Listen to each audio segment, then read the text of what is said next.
6:40 on a Thursday morning. I don't know what woke me up this morning, if it was the cold blast of air that I was met when I left my house this morning, or was it the caffeine that we got a few moments ago. Either way, I'm up now. Yep, ready to go for the day. I'd be willing to bet it was the jolt of Christmas. That Probably didn't hurt, that's for sure. That was probably it. No, I tell you what, so Mother Nature apparently also had a peppermint mocha this morning because 28 degrees in Macon. Oh my goodness. And we've been there for like a couple hours now. Like, this isn't like we touched 28 and then we're going to, a quick warm up. We have been below freezing for almost 6 hours in It's Central too early Georgia. for this. Yes, it is. It is November 2nd, and our average first freeze is actually November 11th, so we are about a week early.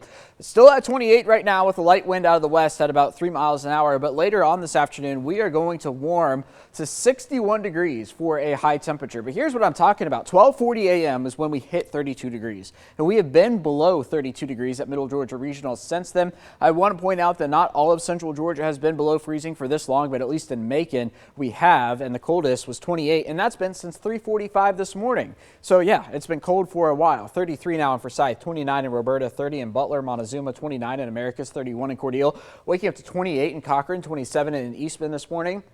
32 in Dublin and 34 over in Wrightsville. Take a look up towards the north though. Blue Ridge checking in at 23 this morning. A couple of spots in the mountains have been as cold as the teens. 26 over in Huntsville, Alabama. So it is cold no matter how you slice it. And we are glad that there's nothing on the radar, because if there was, it would not be rain with this kind of weather. It would be some kind of wintry weather. But again, none of that, and we're not expecting to see any of that. 52 by the noon hour today, and then later on this afternoon, I think we'll briefly get into the 60s.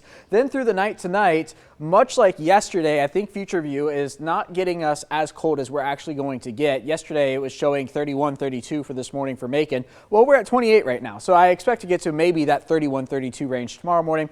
And then for tomorrow afternoon, warming close to 70 degrees. A couple spots could hit 70, but I think we'll stay in the 60s, at least in Macon.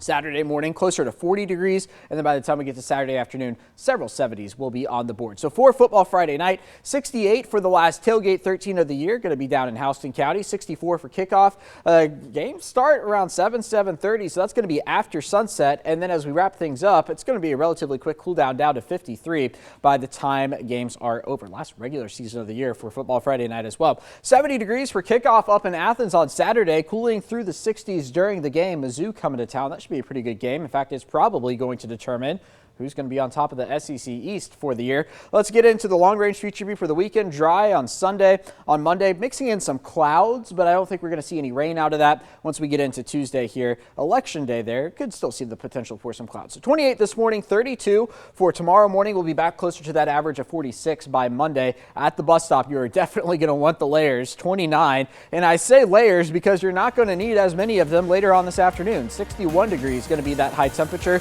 68 for tomorrow, 73 on Saturday. We do fall back Saturday into Sunday. Sunrise and sunset an hour earlier beginning on Sunday. And then we are right back to 80 degrees by election day.